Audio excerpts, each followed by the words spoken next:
The door was not quite closed. That was the thing. That small, ordinary fact. A hospital door left open by perhaps 3 inches because the latch had not caught, because someone had been in a hurry, because the universe arranges its most devastating moments around the smallest accidents of geometry. I lay in that bed at the Royal United Hospital, and I listened to my son tell his wife that if I died before the bank holiday, they could resolve everything cleanly. I want you to sit with that for a moment before I go any further. My son, 35 years old, standing in a corridor in Bath, England, wearing, I would later learn, the blue jacket I had bought him 2 Christmases ago. Speaking in the particular impatient voice I had heard him use with slow drivers and unhelpful clerks, talking about my death the way a man talks about a delivery that has not arrived on schedule, and Louise, his wife of 4 years, 32 years old, laughing, not loud, not cruel in any theatrical way, just a low, private laugh. The kind that belongs to 2 people who have had the same conversation many times before and have long since passed the point of pretending it is anything other than what it is. Then she asked how long the doctor thought I would hold on. Hold on. As if I were a parcel, something being gripped with weakening fingers over a very long drop. I'd been awake for 11 minutes. The cardiac event that had brought me here 3 days earlier had left me exhausted in a way I had never experienced before, a bone-deep depletion that made even the act of opening my eyes feel like a decision requiring preparation. I had been lying in the slow gray light of that room, listening to the sounds of the ward, thinking about absolutely nothing of consequence, thinking about whether the morning's porridge had been better than the previous day's, thinking about the particular quality of light that comes through English hospital windows in autumn, thin and apologetic, as if the sun itself is uncertain of its welcome. And then I heard my son's voice, and everything that had been soft and gray and formless became very sharp and very clear. They came into the room 2 minutes after that. I heard the door push wider. I heard their footsteps. I closed my eyes. I slowed my breathing with a deliberateness I had not known I possessed. I became, as completely as I was able, a man who was still asleep. Adrian came to the bed.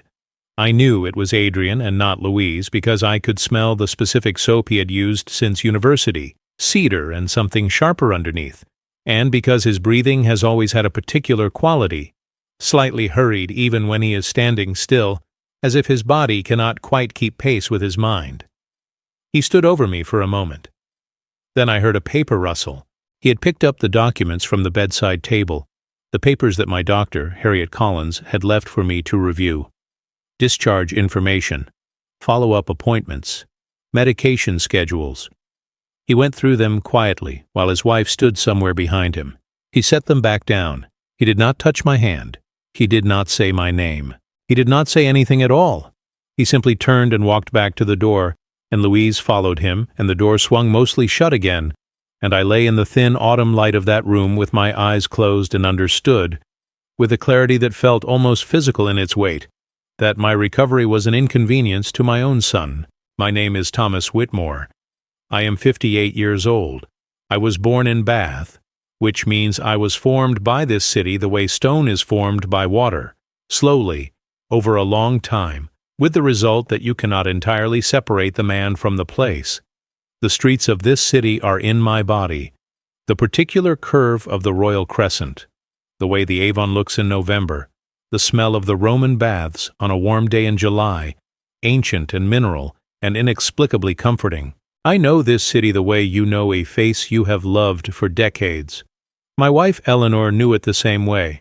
We grew up 4 streets apart in Widcombe, went to different secondary schools, met at 22 at a party in someone's flat on Brock Street, and spent the next 30 years building a life together in the city where both of us had started.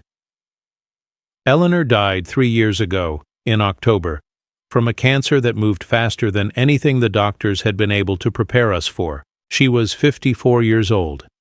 Before I tell you about Adrian, before I tell you about Whitmore House and what happened while I was in that hospital bed pretending to sleep, I need you to understand something about Eleanor and what her death did to the architecture of my life. Eleanor was the one who loved the hospitaria with the particular love of someone who had built it from nothing.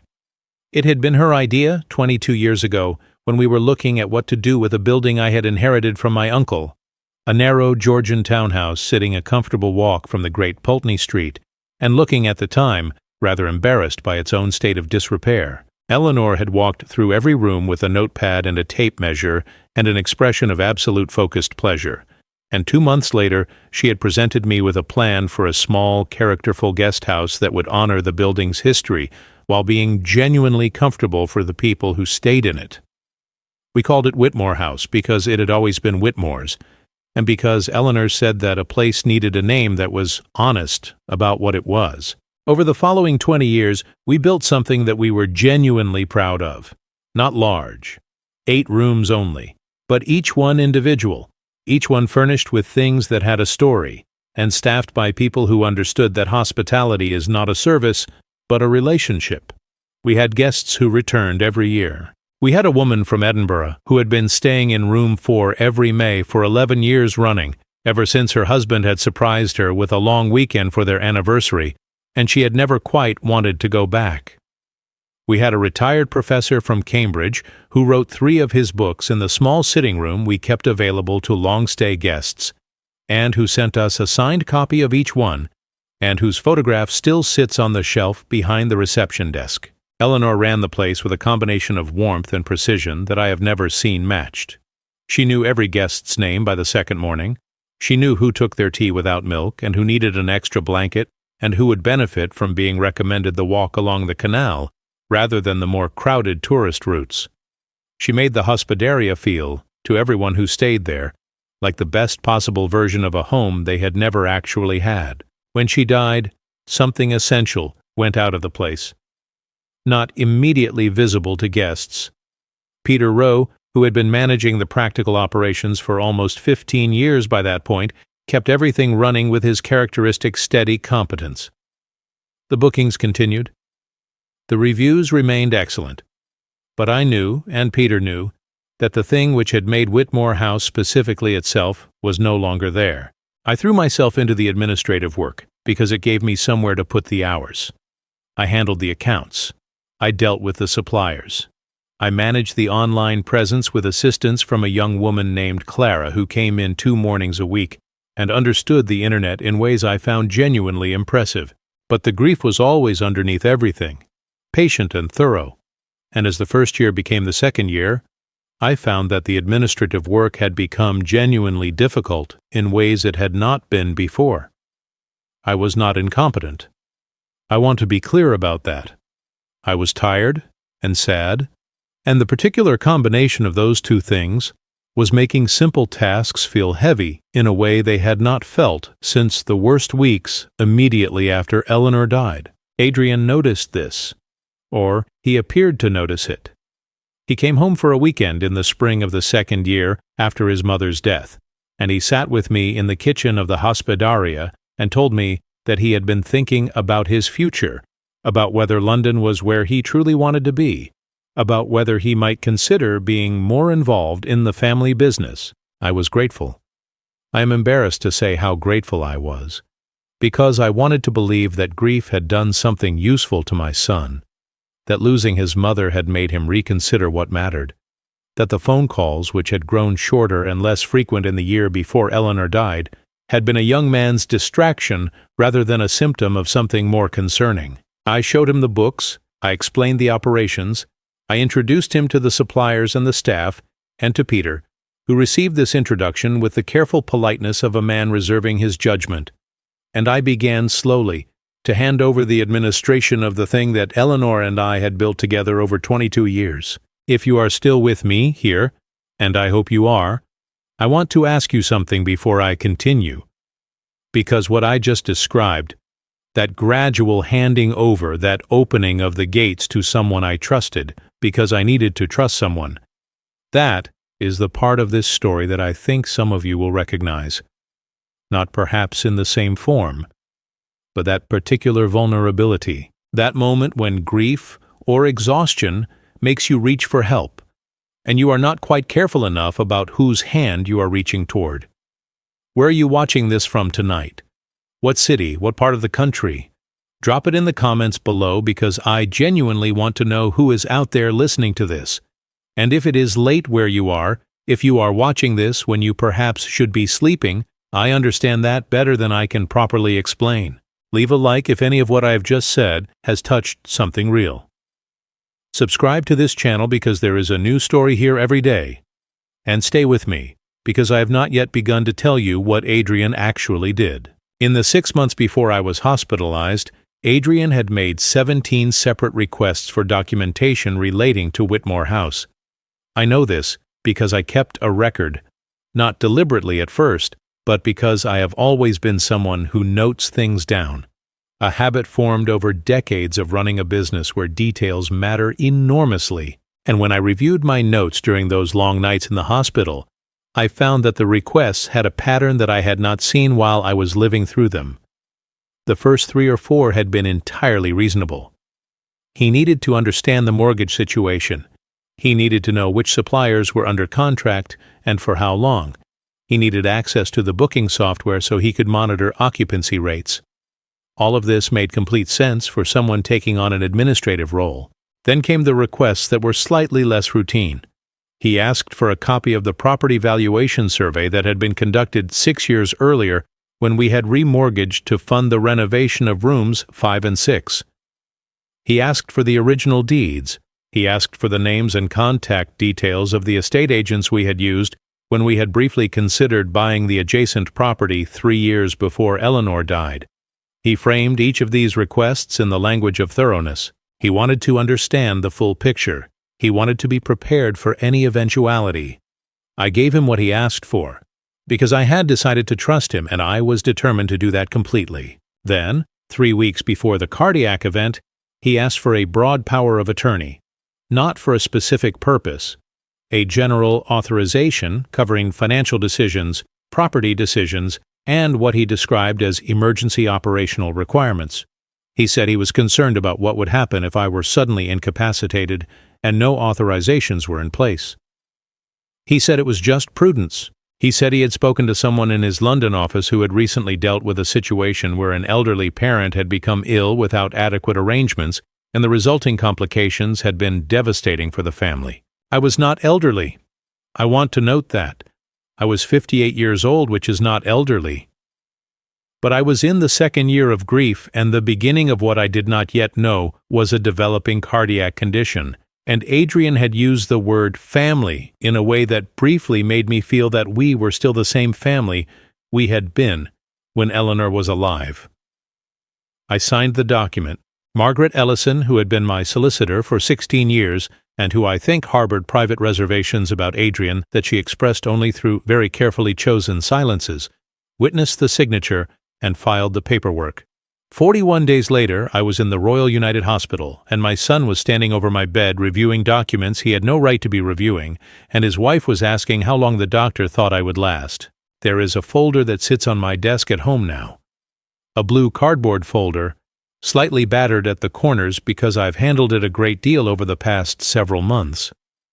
Inside that folder is a collection of papers that, taken together, tell a story I could not have imagined while I was living through it. The first document in the folder is a printout of an email exchange between Adrian and a property development company based in Bristol.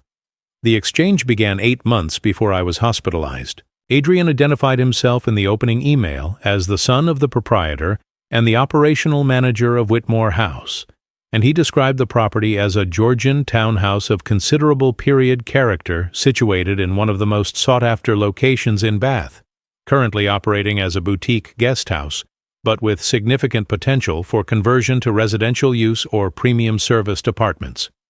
He asked for an initial valuation. He received one within 3 days.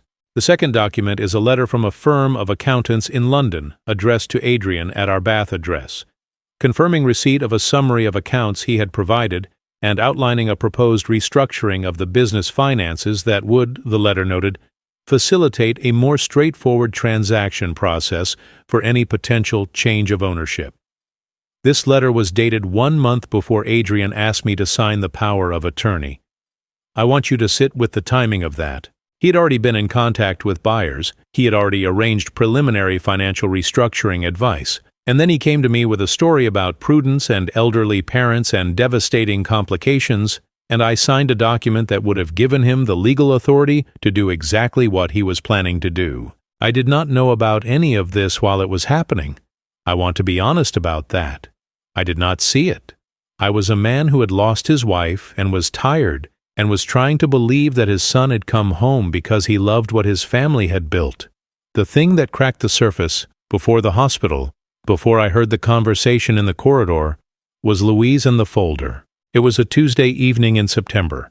I had come back from a meeting with the accountant who manages our quarterly tax filings, a routine appointment that had run longer than expected because of a question about how we were categorizing some renovation expenses. I was later than I had said I would be.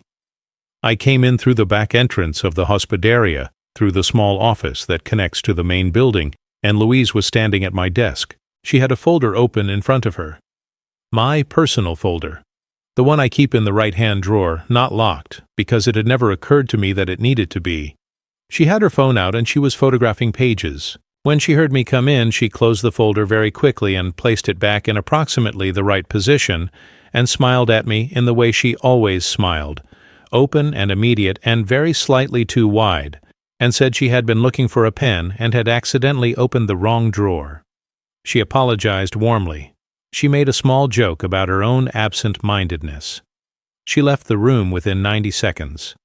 I stood at my desk and looked at the folder. I told myself she had been looking for a pen. I told myself the photograph was of something innocuous. I told myself that I was a man whose grief had made him see threat in ordinary things.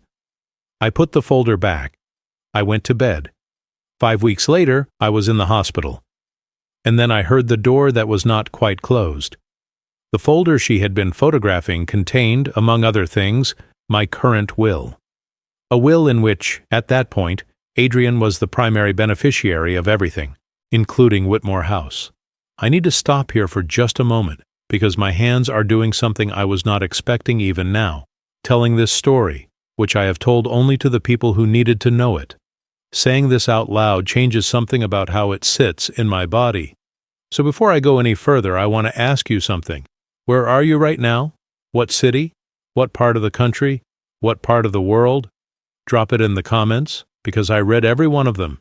And if it is the middle of the night where you are, if you cannot sleep and you found your way to this somehow, I want you to know, I understand that completely. Leave a like if any of what I am telling you is landing somewhere real. Subscribe to this channel because there is a new story here every single day.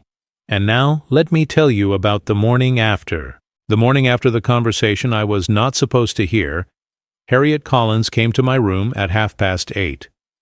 She was a careful, direct woman in her middle 40s who had the particular quality of attention that very good doctors develop. The ability to hear what a patient is not saying as clearly as what they are saying. She reviewed my charts, she asked me several questions, she listened to my chest with an expression of professional neutrality, and then she said that my numbers had improved sufficiently overnight that discharge was a realistic possibility if I had appropriate support at home. I told her I would need a telephone. She looked at me for a moment, and then she handed me her own mobile without asking why. I made 2 phone calls. The first was to Margaret Ellison. I reached her at her office near Queen Square at precisely the moment she had settled in with her morning tea, and I can still hear the sound of the cup being set down very carefully on the desk when I told her what I had heard.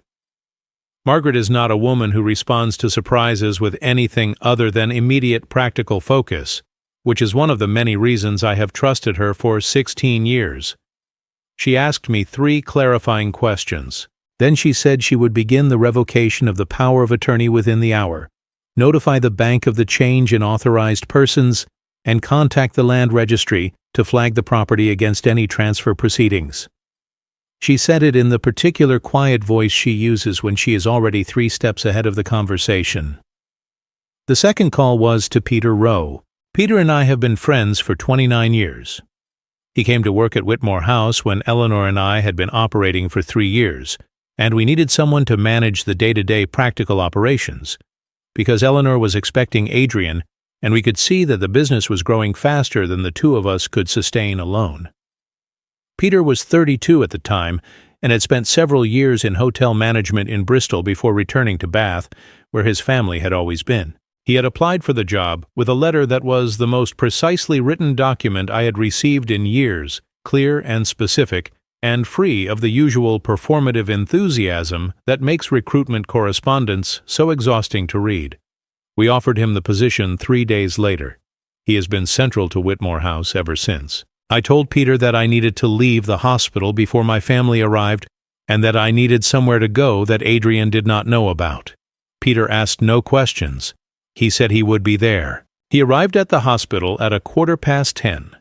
He brought a small bag he had packed from my flat in Whitcomb, which he had a key to because Eleanor had given him 1 year ago for practical purposes and I had never asked for it back. He brought my coat, my reading glasses, 2 days of medication, and a thermos of proper tea because he said hospital tea was an insult to the institution of the beverage. We left through a side entrance. We were in the car and moving through the streets of Bath before 11 o'clock. Adrian and Louise arrived at the hospital at 12:23, carrying flowers purchased, Peter later told me, from the shop on the ground floor of the hospital itself. They were speaking in the particular volume of people who want to be seen doing something considerate. They had told the nursing staff they were coming to collect me. They found the bed made and the room empty. They found nothing else. No note, no message, no explanation. I want to tell you what it felt like to sit in Peter's spare room in Whitcomb that afternoon, drinking tea and listening to the sounds of the street outside, knowing that my son was standing in an empty hospital room trying to understand what had happened. I want to tell you, and I will. But first I need you to understand what came next, because the emptiness of that room was not the ending of anything. It was the beginning of the accounting. And the accounting, when it came, was thorough in ways that Adrian had not remotely anticipated. He had made a specific mistake. Not a single dramatic error, but the particular mistake of a person who is confident they will not be caught. He had been careful in some ways and careless in others, and the carelessness was concentrated in exactly the areas where it would matter most. But that is block 2. For now, I want you to hold this image: a hospital bed made with the particular efficiency of a National Health Service ward, a crisp white pillow, a bedside table with nothing on it, a door swinging gently on its hinges, a room that says clearly to anyone who walks into it, the man who was here made a choice, and the choice was to keep living, on his own terms. Whitcomb in October has a quality I have always found difficult to explain to people who have not experienced it.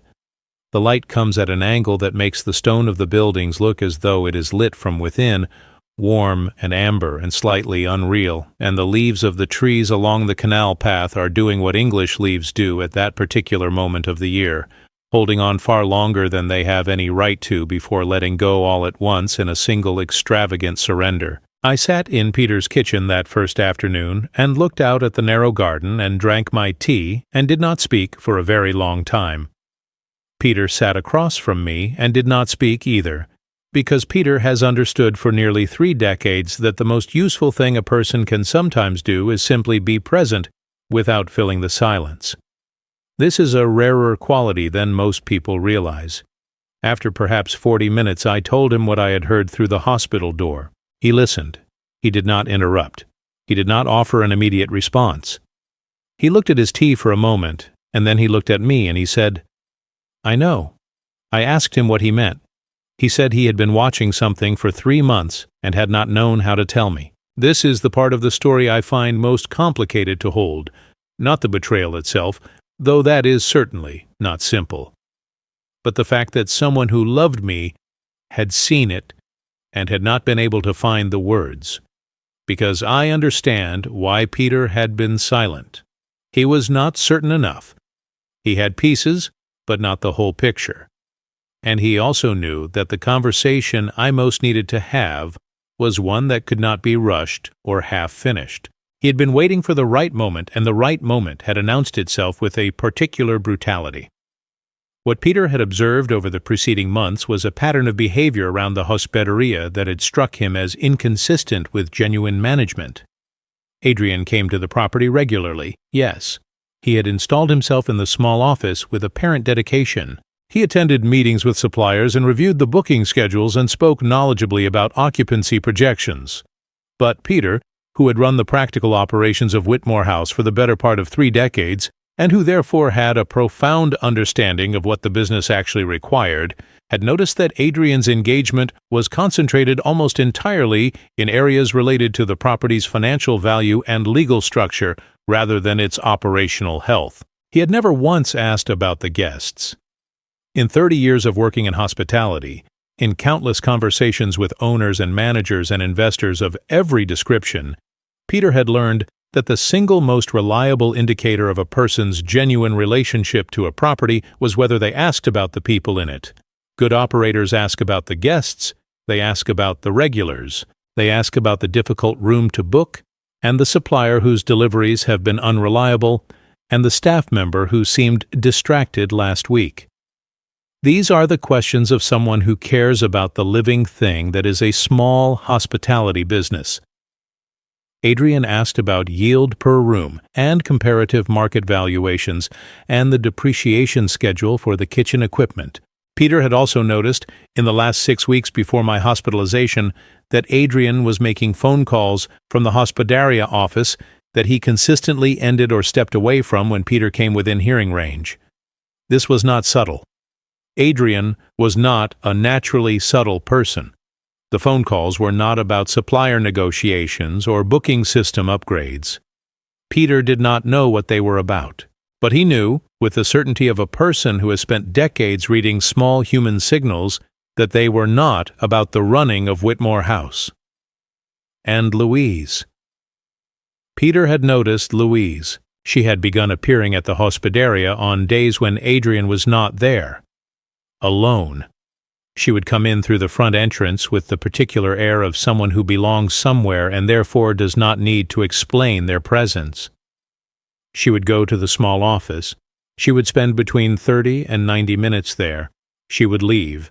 When Peter had asked her on one occasion whether she needed anything, she had smiled and said she was just collecting some papers Adrian had forgotten. The papers she left with were in a folder that Peter recognized as one from the filing cabinet in the corner of the office, the cabinet that held the longer-term financial records and original contracts.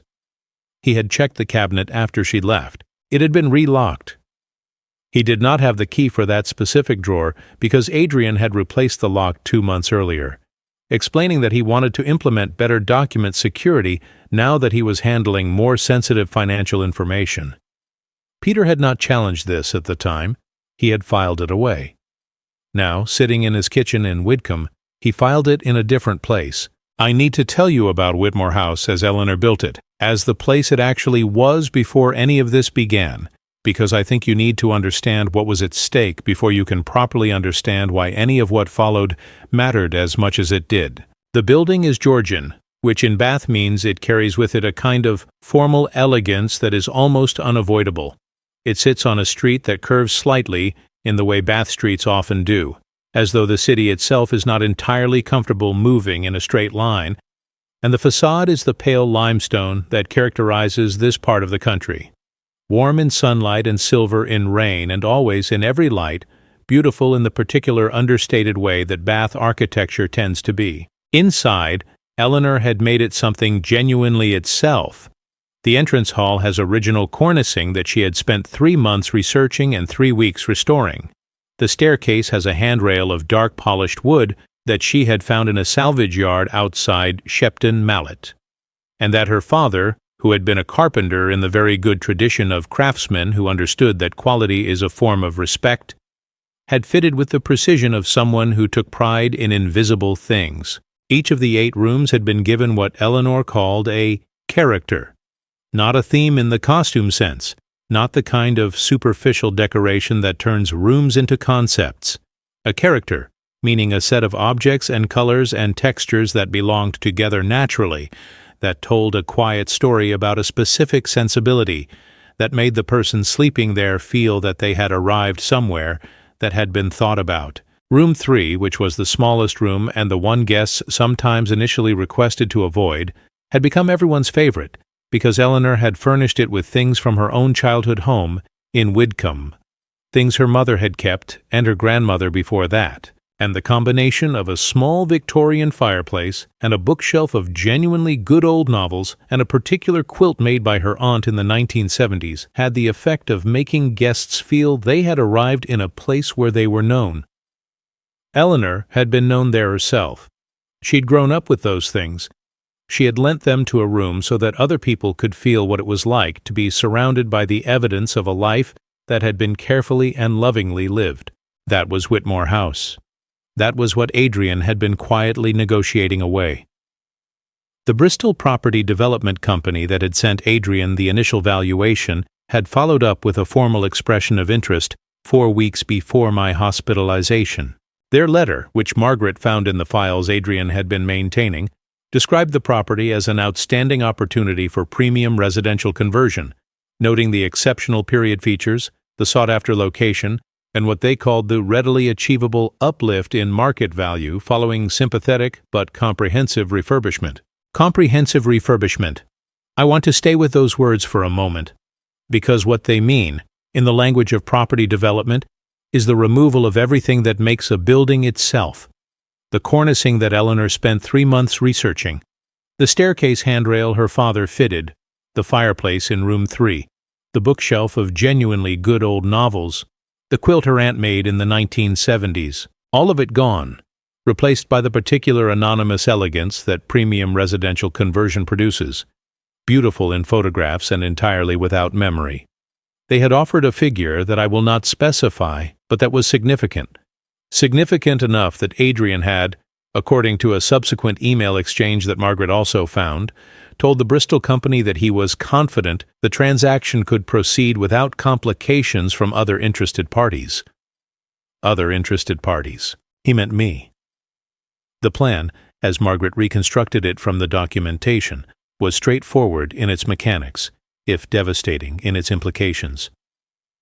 Adrian intended to use the power of attorney to transfer operational control of the business and initiate a sale process.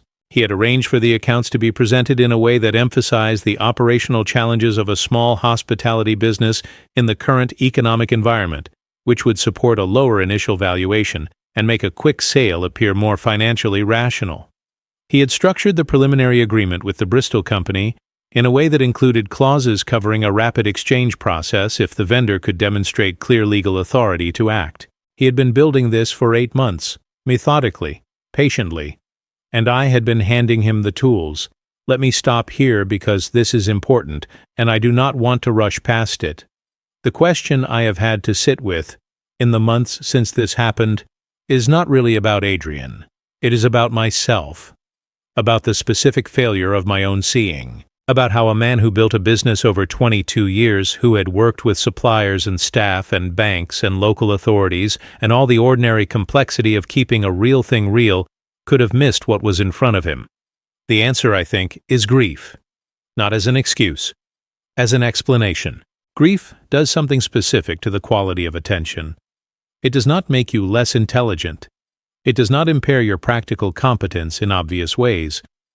What it does is direct your attention inward, toward the loss, toward the absence, toward the particular ongoing effort of continuing to exist without the person you built your life around. And when attention is directed inward, the peripheral vision narrows. The small signals at the edge of perception become harder to read. Adrian knew this. I am not sure he knew it consciously. I do not think my son is a person who plans with that degree of self-awareness. But he had, whether through instinct or through observation, chosen to move on the hospitaria in the period when my attention was most compromised. The request began in the spring of the year after Eleanor died. They accelerated as the second year of grief, which is often harder than the first because the shock has worn off and the loss becomes simply permanent, made me slower and more willing to accept help without examining it carefully. He had used my grief as a window. Sitting in Peter's kitchen in Widcombe, understanding this for the first time in its full dimensions, I experienced something that I want to describe accurately because I think accuracy matters here. I did not feel devastated. I felt something colder and more specific. I felt the particular sensation of a man who has been walking through a landscape he believed was familiar and has looked down and realized the ground is entirely different from what he assumed. Not collapse. Recalibration. Where are you watching from right now? Drop your city, your country, in the comments below. I want to know who is sitting with this story tonight. And if you know someone who has been through something like this, who has been taken advantage of during the most vulnerable period of their life, please share this with them, because one of the things I needed most during those weeks was simply to know that I was not the only person who had been foolish in the particular way that grief makes people foolish. Subscribe to this channel if you have not already. New stories here every day. And stay with me because what Peter told me next is what changed everything. Peter, in the 3 months before my hospitalization, had done something that he had not told me he was doing because he was not certain enough of its significance to raise it as a formal concern. He had begun keeping his own record, not a formal audit, not a legal document. A small notebook, the kind he had always kept for operational notes, in which he had begun writing down the things he observed that struck him as inconsistent.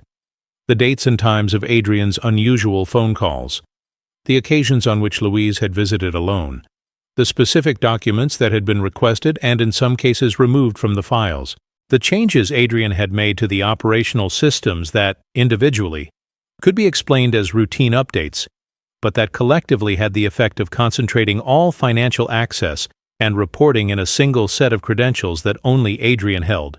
He had also written down, and this is the detail that stayed with me longest, the names of 3 guests who had inquired about bookings for the following spring, and had been told by Adrian that Whitmore House was currently reviewing its availability for that period and would be in touch. 3 guests, all regulars, all people who had been coming to Whitmore House for years, told that we were reviewing our availability, because Adrian had been planning a sale that he expected to complete before spring, and he did not want to create booking obligations that would complicate the transfer of the property. He had been quietly dismantling the future of the hospitaria while maintaining its present operation as a functional cover. Peter's notebook was not a legal document, but it was a precise and detailed record, written in the clear hand of a man who had managed a business for 30 years, and who understood that dates and times and specific observations matter. Margaret, when I showed it to her 3 days later, said it was exactly the kind of contemporaneous record that substantiated the broader pattern of documentation she was already working with. I want to tell you now about something that happened in the 2nd week after my discharge from hospital, because I think it is the moment that clarified for me what I was actually dealing with. I had been staying at the apartment in Whitcomb, the flat I had owned for many years and used primarily as an office and occasional overflow accommodation when the hospitaria was fully booked. Adrian did not know I was there. He knew the flat existed, but he had never had a key, and I had not told him where I had gone. He called my mobile on the 3rd day. I let it ring. He called again on the 4th day. And the 5th. On the 6th day, he sent a text message. It said that he was worried about me, and that he and Louise had been trying to reach me, and that he just needed to know I was all right. The message was written with the specific syntax of concern, carefully chosen words arranged in the order that would be most reassuring to a parent who had not yet understood that the person writing them had been planning to sell his home. On the 7th day, he called Margaret's office and asked whether she had been in contact with me. Margaret, who is not required to share information about her clients with people who are no longer authorized to act on their behalf, told him that any communications she had with me were confidential. She said this in a voice that, according to her assistant who was present, was entirely pleasant and entirely unyielding. Adrian then went to Whitmore House. He found Peter at the reception desk. He found that his administrative access to the booking system had been revoked. He found that the filing cabinet with the replaced lock had been removed entirely from the office and was no longer on the premises.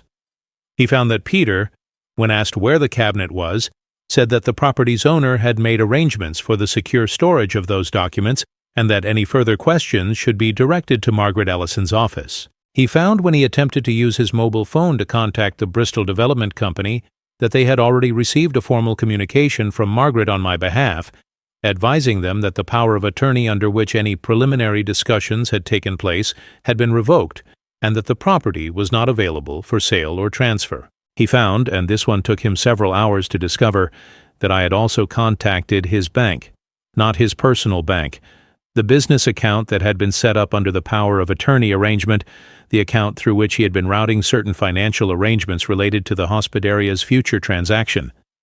The bank had frozen that account pending review of the authorization documentation. I had spent my career understanding how small businesses work, how money moves, where the leverage points are, how you protect something you have built when someone tries to take it from you. Adrian had spent 8 months believing he was dealing with a grieving man who had handed over the keys and stepped back. He had not been dealing with that man at all. He had been dealing with a man who was temporarily distracted. And the difference between those two things, when the distracted man finally directs his full attention toward the problem, is considerable. There is a document in my blue folder that I have looked at many times since all of this resolved. It is a letter, written by me, addressed to Adrian, and dated in the first week after my discharge. I did not send it. I wrote it because Margaret advised me to commit my understanding of the situation to writing for my own records, and because I needed to understand, by the act of writing it down, exactly what I was saying and what I was not saying. In the letter, I describe what I heard through the hospital door. I describe what Margaret found when she reviewed the correspondence Adrian had been conducting. I describe Peter's notebook. I describe Louise photographing my will. I describe the specific timeline of Adrian's requests, from the initial reasonable ones in the spring of the year after Eleanor died to the power of attorney that he had framed as prudence. And then I write something that I want to share with you now, because I think it is the most important thing I understood during those weeks. I write that what Adrian had done was not, at its core, a financial crime. It was a failure of love, a decision made somewhere over the preceding years and never once examined honestly that the things I had built were more valuable than the relationship with the person who had built them, that the hospitaria and the money it represented and the property value it embodied mattered more than the fact that his father had spent 30 years building it alongside his mother, who was no longer alive, to protect it. I write that I do not know when this decision was made. I do not know whether it was made consciously or whether it accumulated gradually the way certain kinds of damage do, through many small choices that individually seem survivable, but that together constitute something irreversible. I do not know whether Louise influenced it or whether it was entirely his own. I do not know, because I did not know my son as well as I believed I did. That is the hardest sentence I have ever written, and now I need to tell you about what happened in the days that led toward the meeting in Margaret's office, because that meeting was not a simple thing, and I want you to understand it fully before I take you there. The flat in Widcombe has 3 windows that face east. I had never particularly noticed this before. In all the years I had owned the place and used it for the practical purposes a man finds for a second property over decades. But in those first weeks after leaving the hospital, when sleep was unreliable and the nights were long with the particular length that troubled nights have, I found myself sitting in the chair by the largest of those east-facing windows in the small hours, watching the darkness over the rooftops thin and change and eventually become morning. Bath at 4 a.m.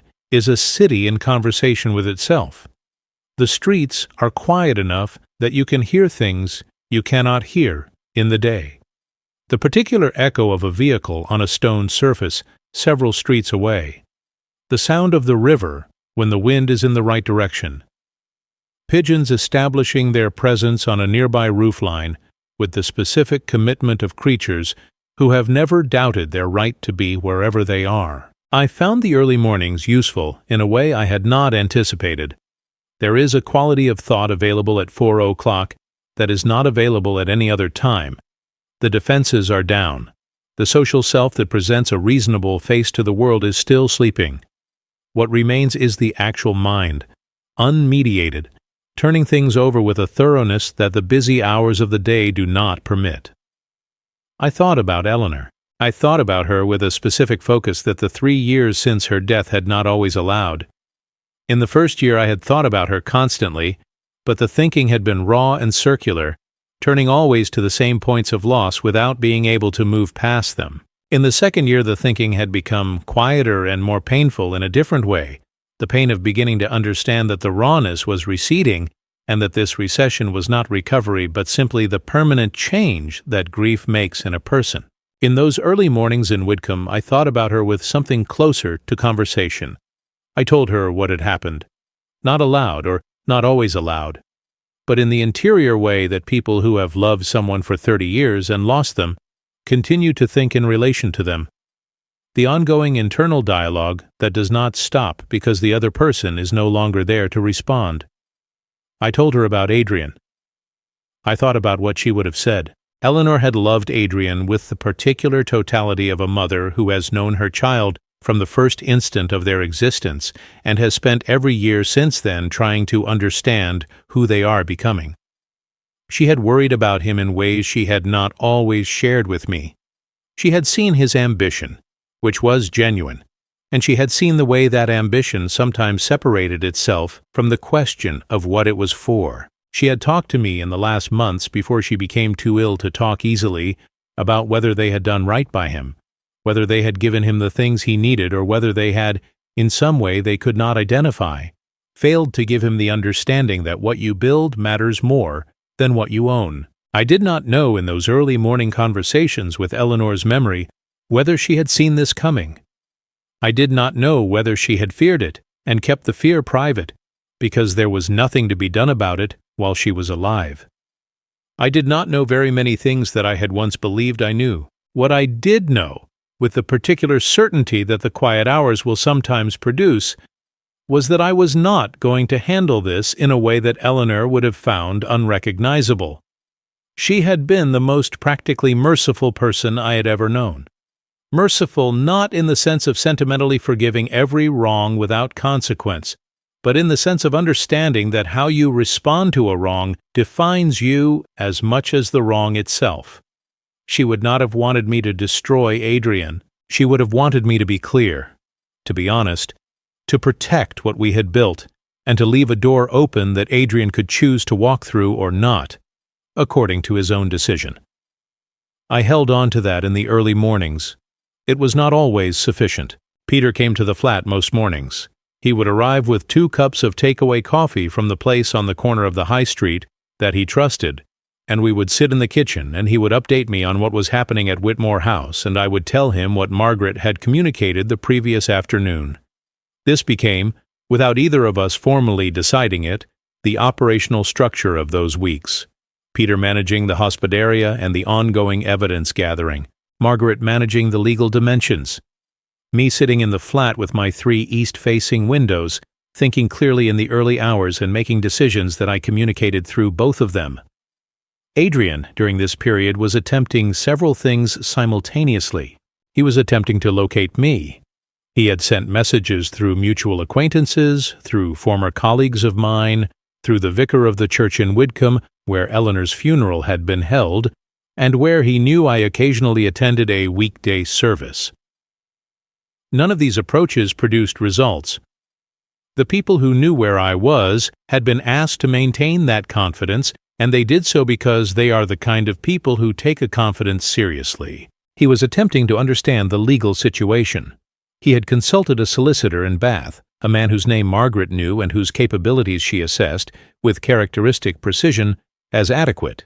This solicitor had reviewed the revocation of the power of attorney and had advised Adrian that the revocation appeared to be properly executed and that challenging it would require demonstrating that it had been made under some form of undue influence, a proposition that would be difficult to sustain given that it had been made by a man who had recently discharged himself from hospital unaided, arranged his own alternative accommodation, and subsequently conducted multiple coherent legal and financial transactions.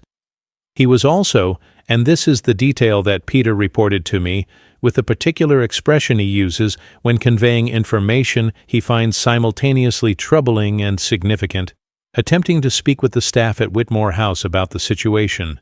He had approached Clara, who managed the hospitaria's online presence and came in 2 mornings a week.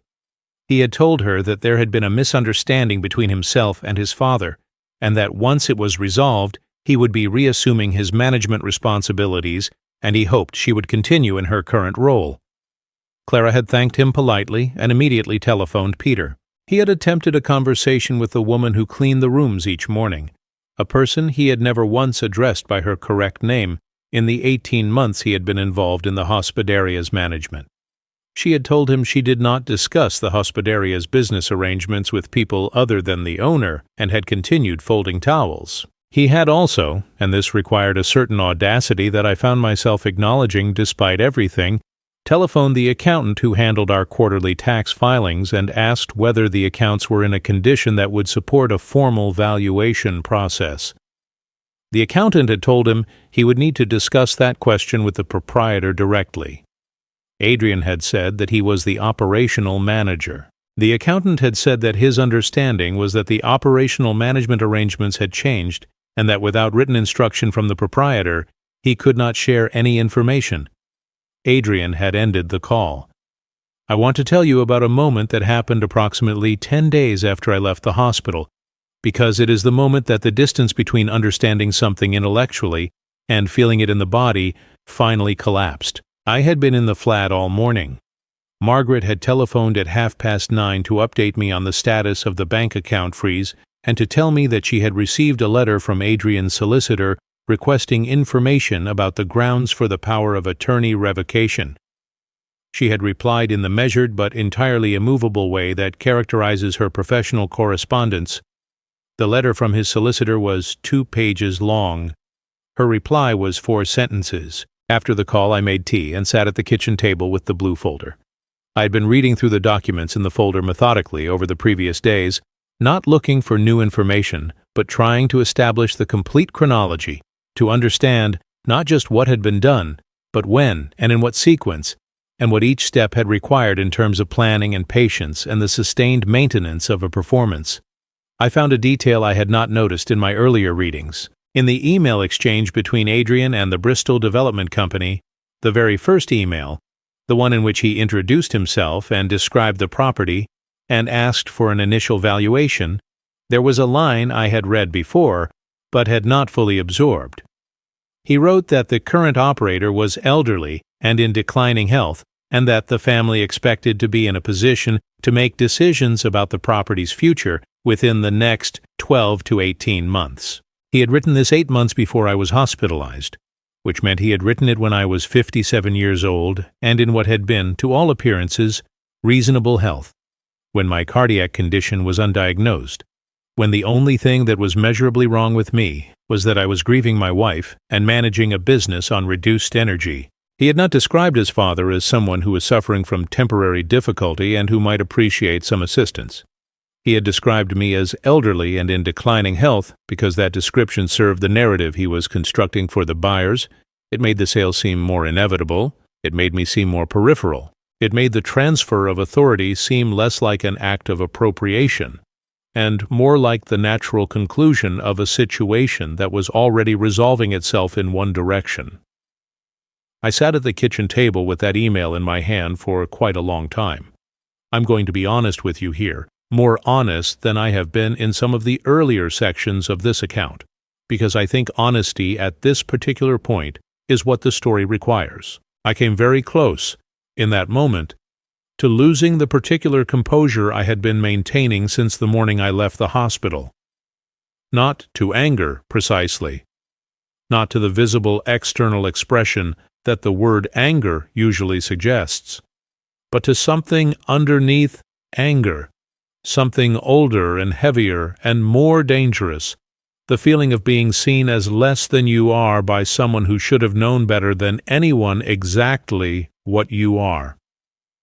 He had written elderly. I had built a business from an inherited building that was in a state of disrepair. I had run it alongside my wife for 22 years with genuine success and without shortcuts. I had survived Eleanor's death and continued to operate the business while carrying a grief that would have been adequate justification for stopping entirely. I had, in the 3 years since her death, continued to pay every employee, service every debt, maintain every relationship with suppliers and guests and the local community that the hospitaria had built over 2 decades. and my son had described me to a property development company as elderly and in declining health because it was convenient for what he was planning. I put the email back in the folder.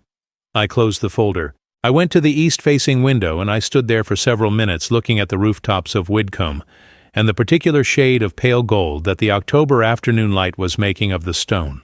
Then I went to make a second cup of tea and I sat back down at the table and I began working through the next section of documents because there was work to do and the work mattered more than the feeling, and that is one of the things that 30 years of running a business in the real world teaches you. If you have stayed with me through this part of the story, I want to stop and say something to you directly. Some of what I am telling you I have not said out loud to anyone except the people who were directly involved. Saying it in this form changes it in ways I did not entirely anticipate. So where are you watching from? What city? What country? Drop it in the comments because I read all of them and I want to know who is sitting with this tonight. If you have been through something like this yourself, if you have been in the position of understanding something terrible about someone you loved and having to decide what to do with that understanding, leave a comment. I think you will find others there who recognize what you are describing. Hit the like button if this story is reaching something real. Subscribe for daily stories, and let me tell you about Louise, because I have not told you enough about Louise yet. Louise had come into the family 4 years before this story begins. She and Adrian had met in London, where he was working in financial services, and she was employed by a firm that managed commercial property portfolios. They were, in the terms that people use, well matched in the obvious ways. Similar professional backgrounds, similar social environments, similar tastes in the kinds of things that people who have been successful in a certain way tend to develop tastes in. Eleanor had met her at the engagement dinner and had told me very quietly, on the drive home, that she was not certain. I had asked her what she meant. She had said she was not certain about the specific quality of Louise's attention. She had been watching Louise watch people during the evening, and she had noticed that the attention moved differently than warm attention moves. She said it was probably nothing. She said she was probably projecting. She said she would give her time. Eleanor died 14 months after the engagement dinner. She had had, in the end, less than a year of Louise as a daughter-in-law before the cancer made observation of anything other than her immediate situation impossible. I have thought about Eleanor's observation many times since, about what she saw in that particular quality of attention. And I think what she saw with the precise social intelligence she had developed over a lifetime of running a hospitaria, and therefore reading hundreds of people in a professional context, was the difference between a person who is interested in other people and a person who is assessing them. Louise was always assessing. She assessed me with particular care. She was pleasant, consistently pleasant, in the way that very organized people are pleasant when they have decided that pleasantness is the appropriate register for a given relationship. She asked interested questions about the hospitaria. She expressed appreciation for the history of the building and the charm of the rooms. She told Adrian, in conversations that he occasionally relayed to me, that Whitmore House was a remarkable property and that it deserved to be looked after properly. Deserved to be looked after properly. I had found that phrase mildly curious when Adrian first used it. I had not found it alarming. It seemed like the reasonable observation of a woman who worked in property management and who had a professional understanding of what proper maintenance involved. In the context of everything else, it took on a different texture. The photograph that Louise had taken of my will was not, as I had initially allowed myself to believe, an act of idle curiosity. Margaret, when I described what I had seen, was quiet for a moment and then said that in her experience, people who photograph legal documents do so because they want to know what is in them without the person who owns them knowing they looked. She said that the specific document, my will, would be of particular interest to someone who wanted to understand what protections existed around the asset they were targeting and what circumstances would need to change for those protections to be removed. What Louise had been assessing on that Tuesday evening in the office of Whitmore House was how complicated it would be to manage the situation if I survived. I want to be careful here about what I am saying. I am not making accusations about Louise that go beyond what I can support. What I know is what she did.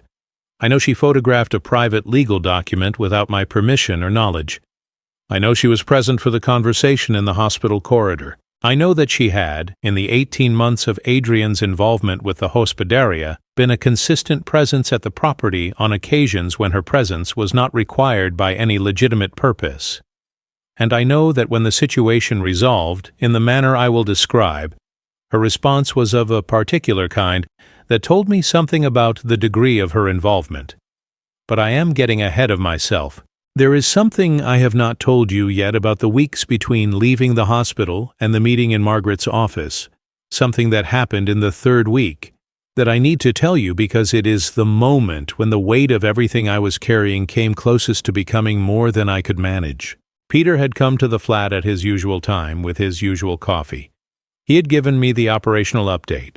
He had told me that the hospederia was running smoothly, that the bookings were stable, that Clara had been exceptional in managing guest communications without any disruption to service, and that the staff generally were handling the ambiguity of the situation with the professionalism that characterizes people who have worked somewhere for a long time and care about its survival. After he left, I sat at the kitchen table, and I tried to read a report that Margaret had sent over by email, a summary of the financial documentation she had been reviewing with an independent accountant she had engaged.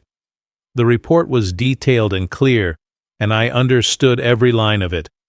But I could not move past the 2nd page, not because it was difficult, because I was very tired. Not the tiredness of someone who has not slept enough, though that was also present. The deeper tiredness, the kind that comes from sustaining a campaign of sustained, focused attention against a problem that should not exist. The exhaustion of a man who has spent 3 weeks doing the work of protecting himself from his own son and who is beginning to feel the weight of what that sentence actually means. I put the report on the table. I looked at the east-facing windows. The morning light was coming through them in the particular way it did at that hour, low and slanting and gentle. I thought, I am 58 years old, and I am sitting alone in a flat in Widcombe, and my son has been planning to sell my home, and I heard him hoping I would die before the bank holiday. I sat with that for a while. I am going to tell you something that I debated whether to include, because it does not fit the version of this story in which I am consistently steady and purposeful and clear. But I think the honest version of any significant experience has to include the moments that do not fit. I put my head in my hands at the kitchen table that morning, and I stayed like that for quite some time, not weeping, or not entirely. Something that occupied the territory between exhaustion and grief, and the particular sadness of a man who has understood something he cannot un-understand. I was thinking about the christening photograph that sits on the mantelpiece of my bedroom in the hospederia. Adrian at 4 weeks old, held by Eleanor with the particular care of a new mother who has not yet developed the casual confidence that comes with experience, held with a kind of reverent anxiety, and me beside her, in what I recall as the good suit I wore to everything significant in those years, with an expression on my face that anyone looking at the photograph could identify correctly as a man who is trying to absorb the fact that he has become a father and finding it slightly beyond his capacity to process in real time. That child. I had fed that child at 2 in the morning when Eleanor was too exhausted to move. I had driven that child to school through 3 winters of early mornings in a car that took 4 attempts to start in cold weather. I had sat in the back row of every school play and every sports day and had made the particular parental effort of ensuring that my applause was exactly the right amount louder for my own child than for the others without being the embarrassing father who causes the child to want to disappear. I had paid for the university that had given him the education, that had given him the job, that had given him the professional context in which he had developed the knowledge of how money moves around property that he had subsequently used to try to take the thing his parents built together. I sat at the kitchen table, and I was in 2 places at once. In the flat in Widcombe in October, 58 years old, dealing with a situation that required precision and legal clarity and the sustained performance of capability. And in a hospital in Bath 35 years earlier, standing beside Eleanor who was holding something 4 weeks old and permanent. feeling the full weight of having become responsible for another person in a way that would never end. It does not end when they stop being children. It does not end when they become adults and make their own choices. The responsibility simply changes its shape. You cannot stop being the person who drove them to school in the cold, who sat in the back row applauding, who paid for the university. You carry that history with you, and they carry it with them, and the carrying is the relationship, for better and for worse, until one of you is no longer there to carry it. I want you to stay with me here, because I know some of you who are watching this understand what I just described in a way that is not abstract.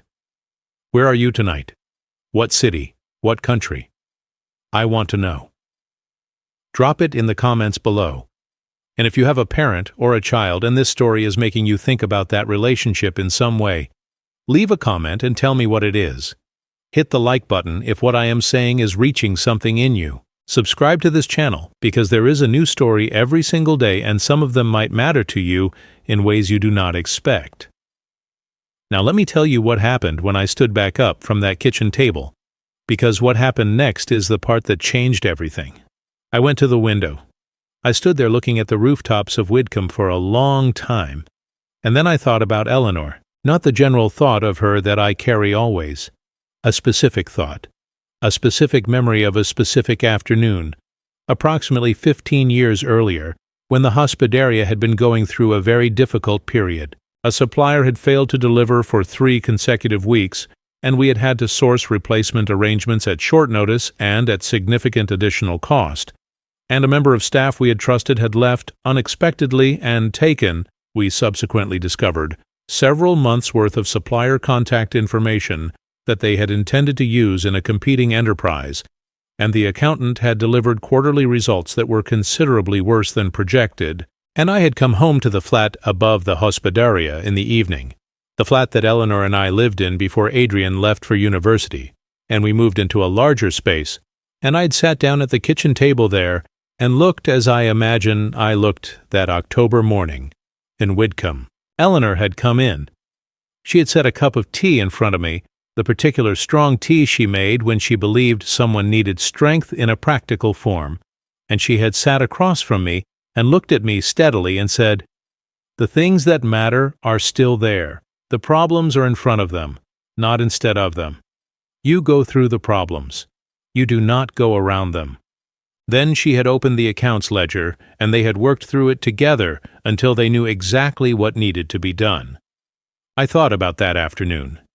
Then I went to the telephone and called Margaret. I told her I was ready to proceed. She said she had been waiting for that call. We arranged a meeting for the following week.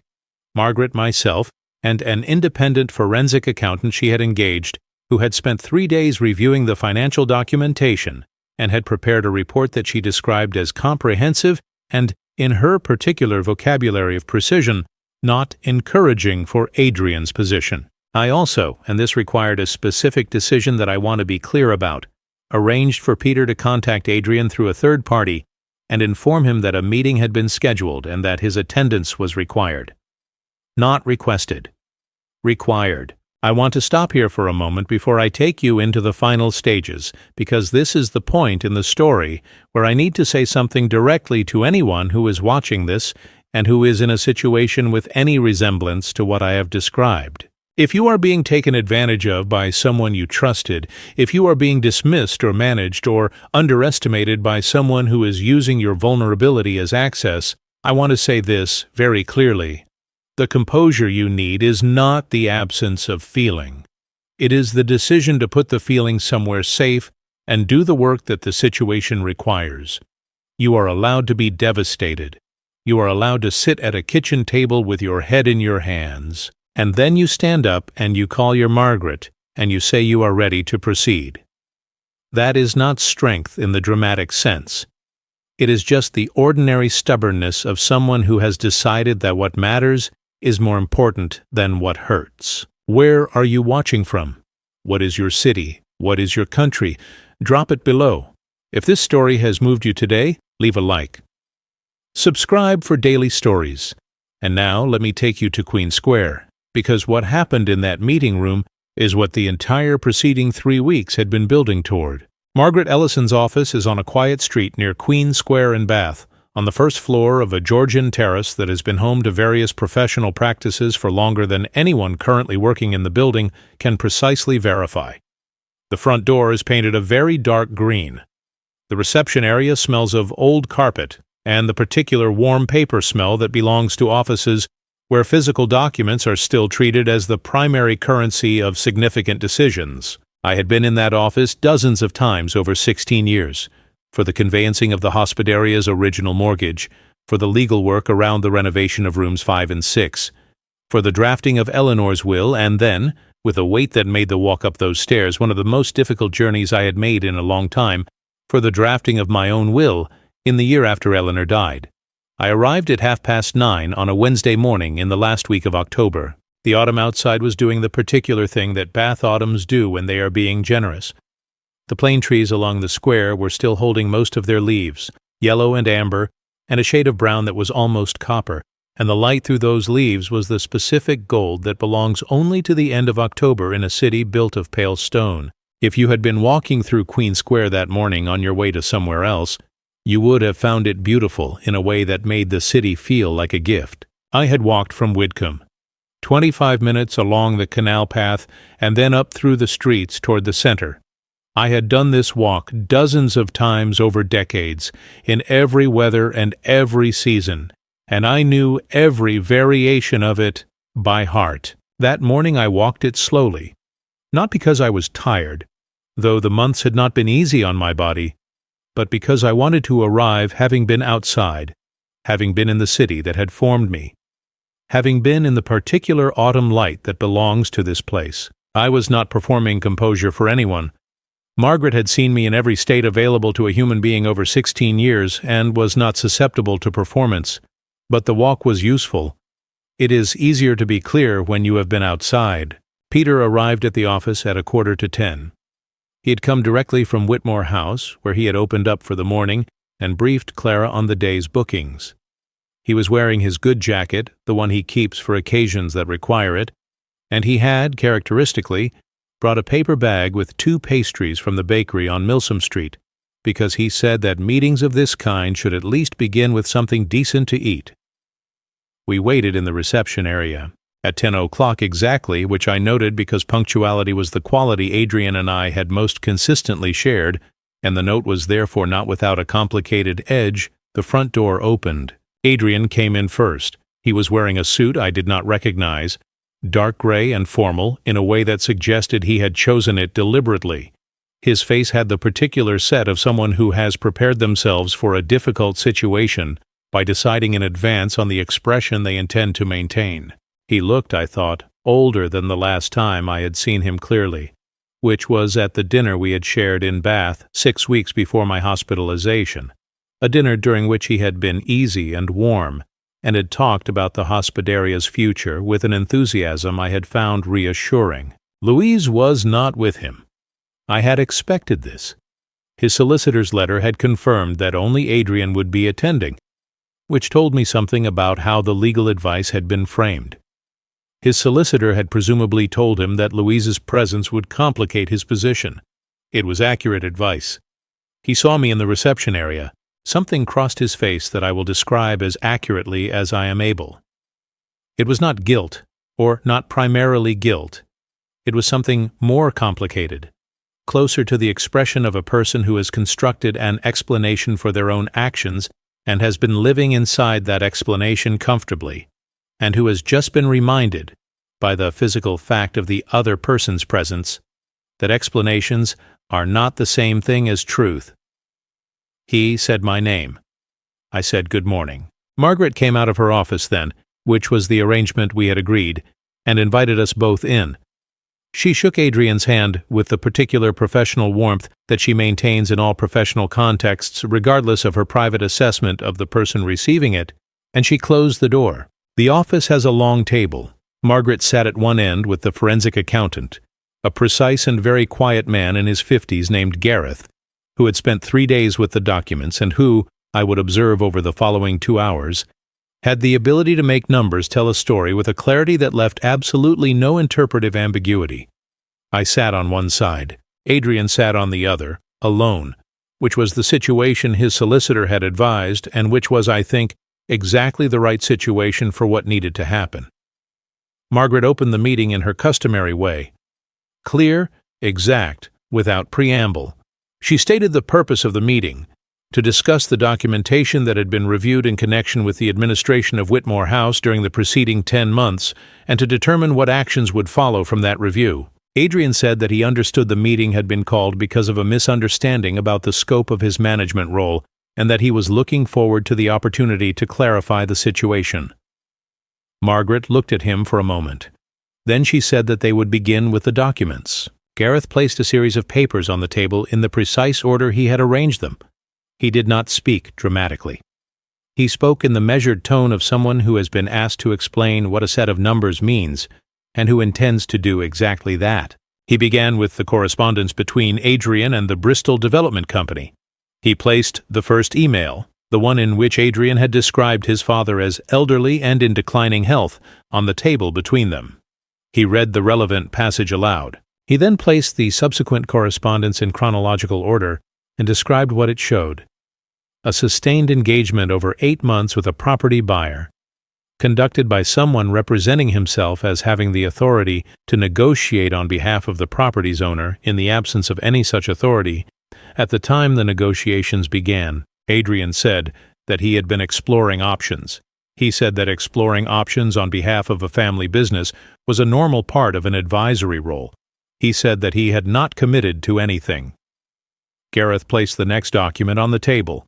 It was the letter from the London accountants, addressed to Adrian, confirming receipt of financial information and outlining a restructuring proposal.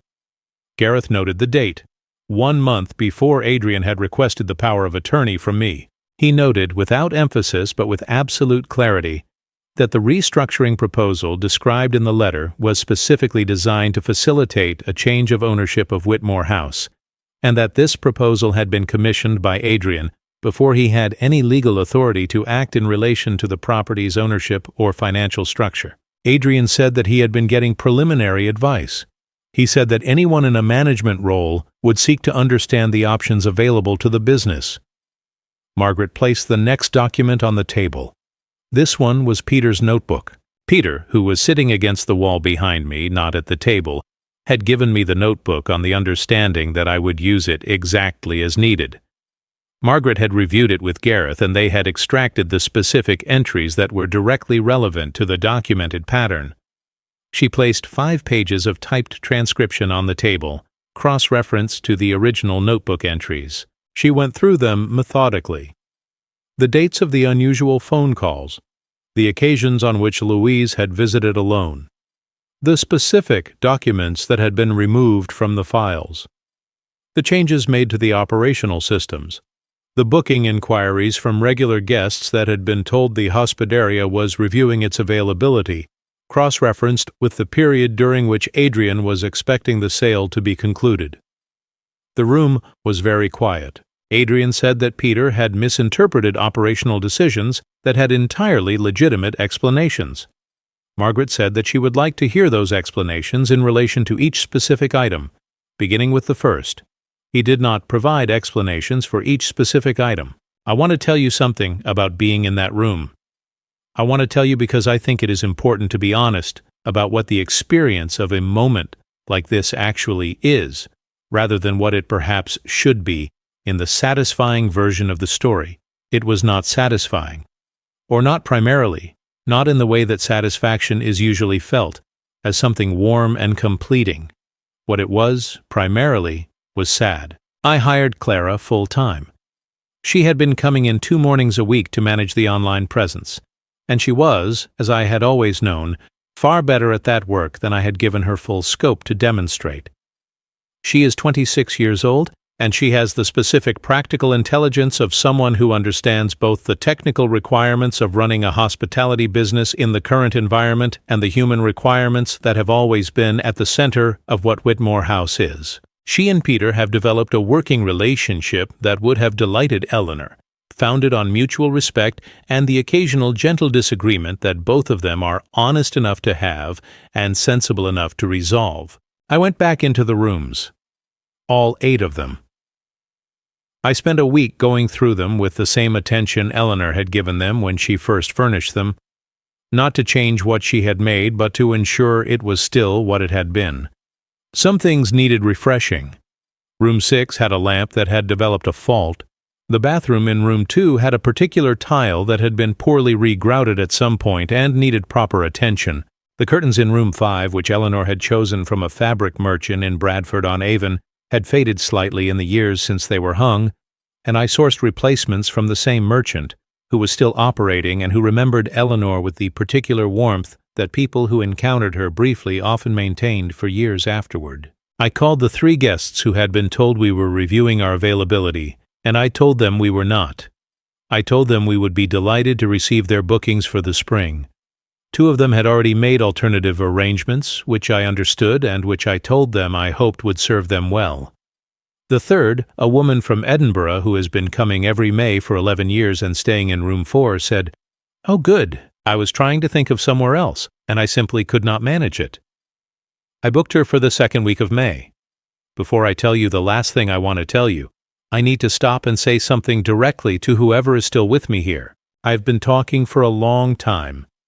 Longer than I expected when I began, and if you are still here, if you have sat with this entire story from the beginning to this moment, I want you to know that this is not something I take lightly. You have given me your time, which is the most genuinely finite resource any of us possesses, and you have given it freely, and the fact that you are still here means that something in what I have been saying has mattered to you in some way. So let me ask you one final time before I reach the end of this. Where are you? What city? What country? What particular corner of the world are you sitting in as you listen to this old man finish his story? Drop it in the comments below. I want to see it. I want to picture you there, in your specific place, in whatever light is coming through your specific window, at whatever hour this is finding you.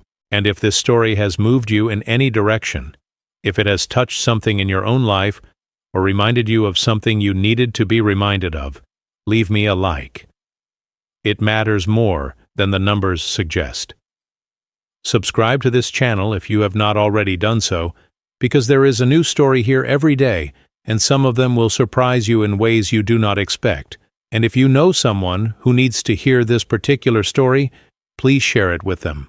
Because sometimes what a person needs most is simply evidence that someone else went through something difficult and came out the other side still standing, still themselves, still capable of opening a door on a bank holiday morning, and feeling that the day belongs to them. Now let me tell you the last thing. 3 weeks after the bank holiday morning, Adrian came to Bath. He did not call ahead. He appeared at the front door of Whitmore House on a Tuesday afternoon and asked the young woman at the reception desk, which was Clara, whether his father was available. Clara came to find me. I was in the small sitting room reviewing the accounts for the previous quarter, which showed, for what it is worth, that Whitmore House had performed very well in the autumn period, better than the previous year, because the advance bookings that Adrian's activities had disrupted had been replaced with a combination of returning regulars and new guests who had found us through the online presence that Clara had been developing. The hospitaria was not in difficulty. It had never truly been in difficulty. The only difficulty it had faced in the preceding year had been the attempt by my son to remove it from the family that had built it. Clara said, with the particular careful neutrality of someone who has been briefed on a situation and is handling it professionally, "Your son is at the front desk." I sat with that for a moment. Then I said, "Please ask him to wait in the sitting room. Offer him tea." I took 5 minutes before I went in. Not from drama, from the same deliberateness that I have tried to bring to every significant moment of the preceding weeks. I wanted to be certain of my own state before I walked into the room. I wanted to know what I was going to say, and how I was going to say it, and what I was and was not prepared to offer. Adrian was sitting in the armchair by the window when I came in, the armchair that Eleanor had always referred to as the good chair because it was the most comfortable piece of furniture in the building, and therefore the one that guests most often fell asleep in during the afternoon. He had a cup of tea on the table beside him that he had not touched.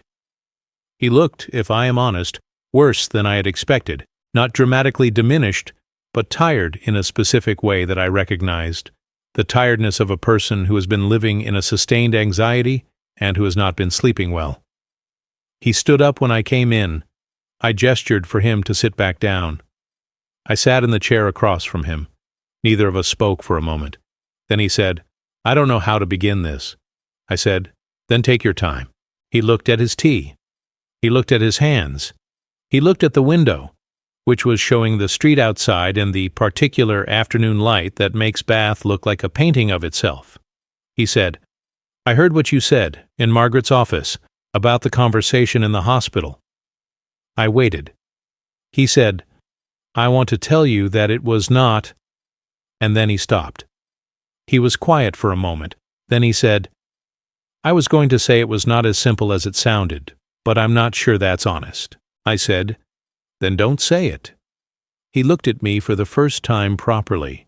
The particular quality of that look, the recognition that the person sitting across from him was not what he had been assuming for the past several years, a grieving man, a distracted man, a man whose attention had narrowed enough to be worked around, but simply his father, present and clear and entirely himself.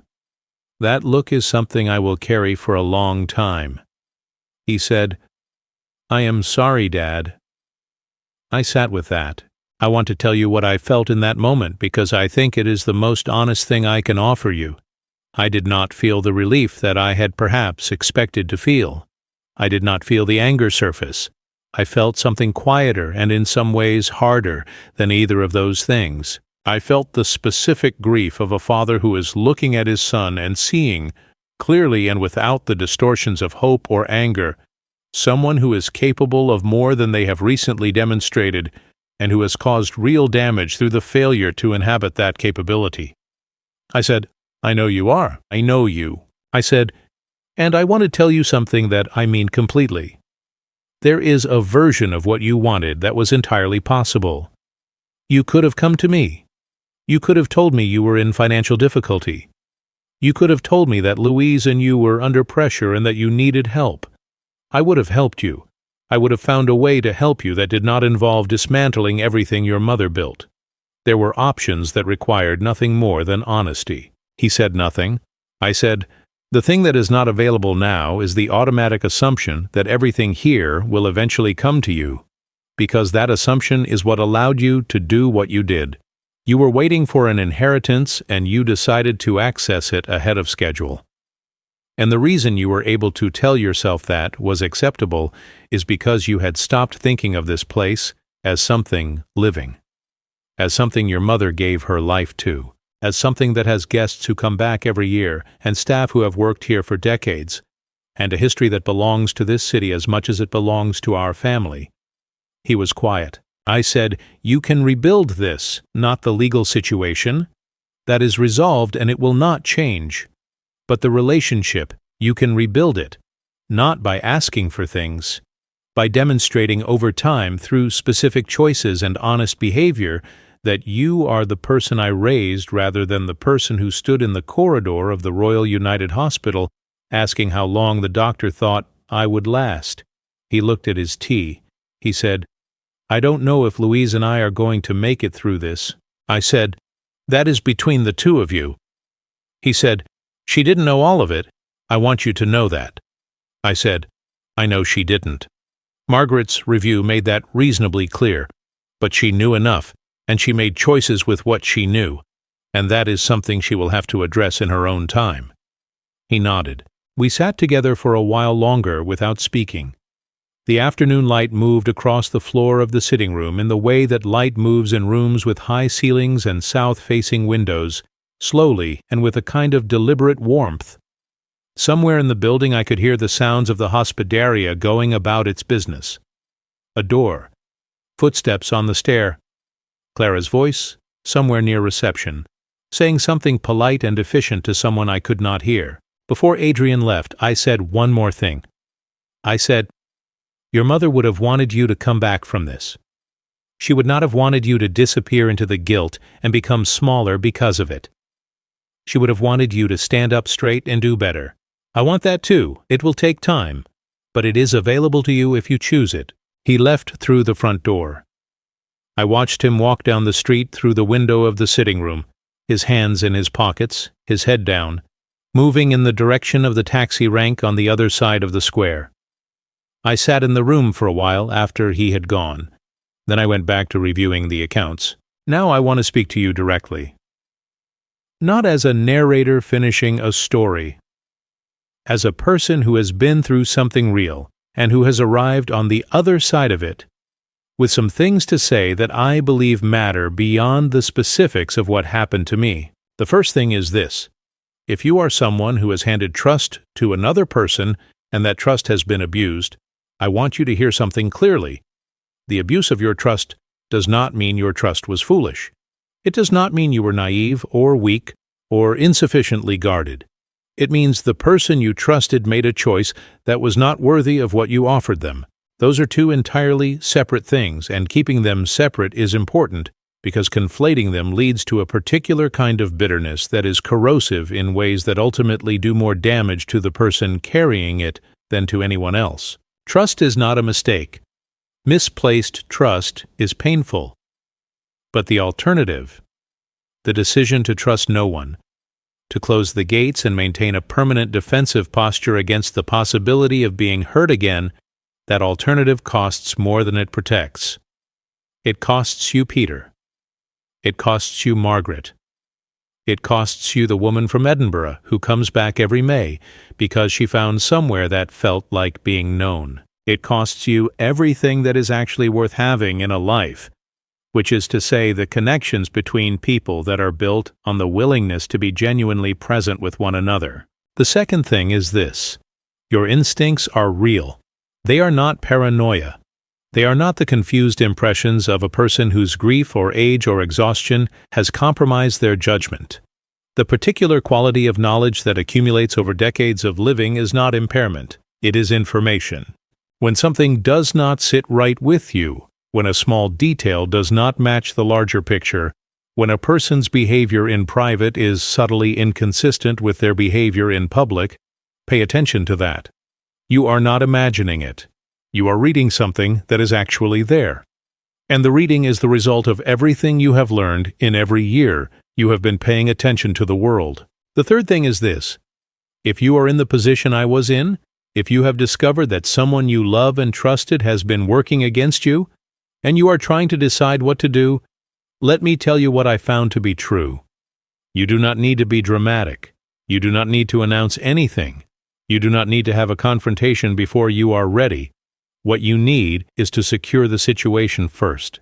Protect the asset, the legal standing, the documentation, the relationships with the people you trust absolutely. Do this quietly and thoroughly before anything else. And then, from that secured position, you can make decisions about confrontation and disclosure, and the various conversations that will need to happen with the calm and precision that those conversations deserve. The fourth thing is this. Get help. Not from everyone. From the specific people who have earned your trust over a long period and who have demonstrated that they will be honest with you even when honesty is uncomfortable. For me, those people were Peter and Margaret. They had been in my life long enough that I did not have to explain myself to them. I did not have to convince them that I was not confused or paranoid or diminished by grief. They knew me well enough to hear what I was saying and take it seriously without requiring extensive justification.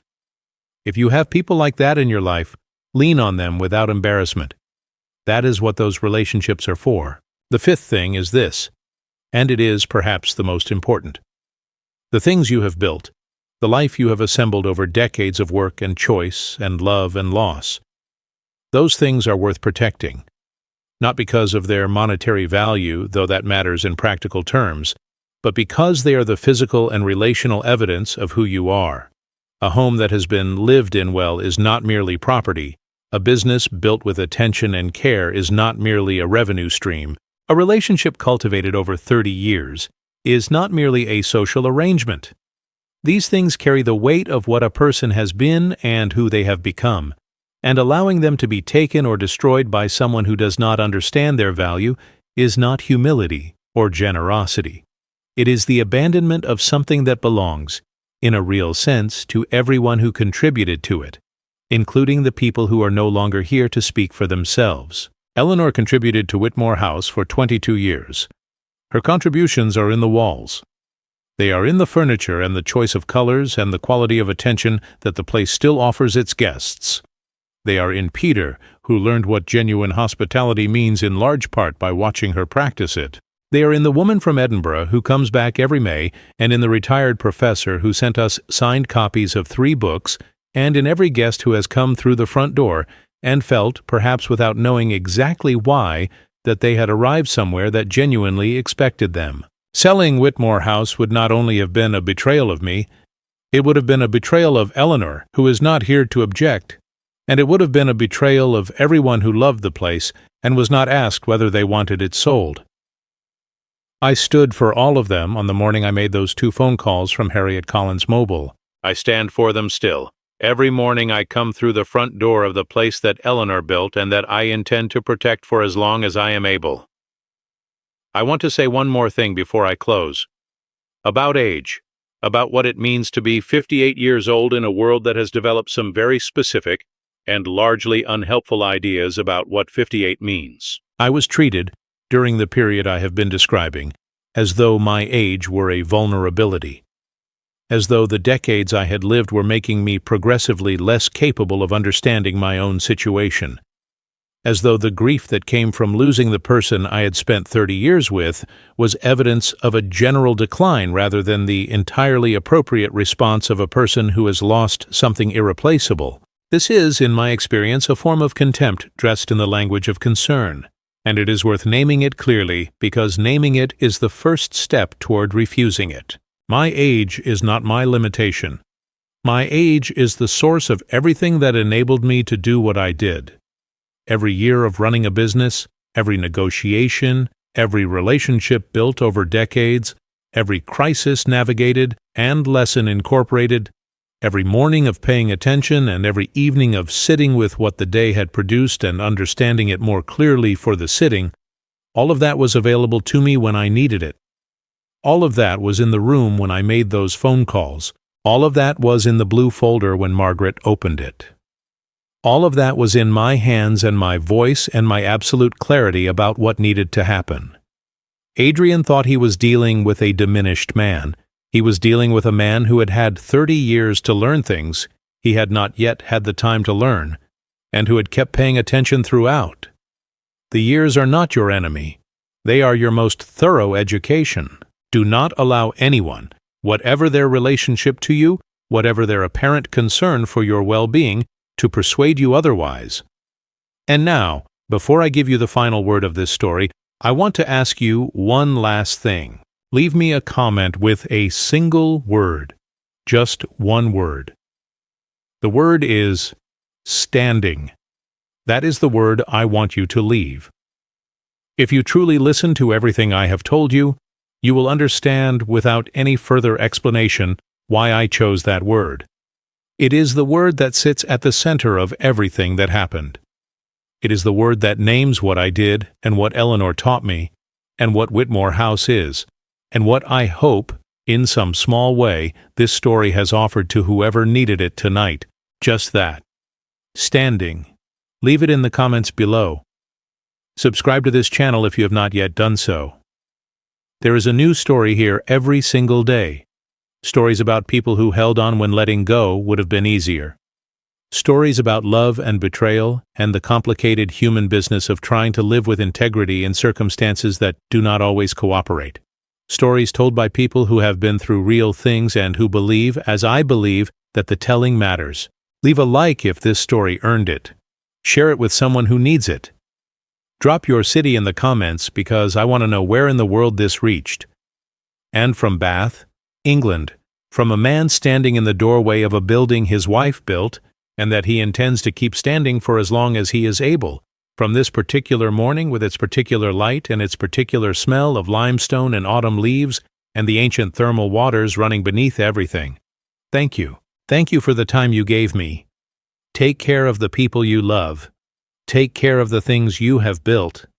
And do not, under any circumstances, let anyone convince you that what you have made of your years is anything less than exactly what it is.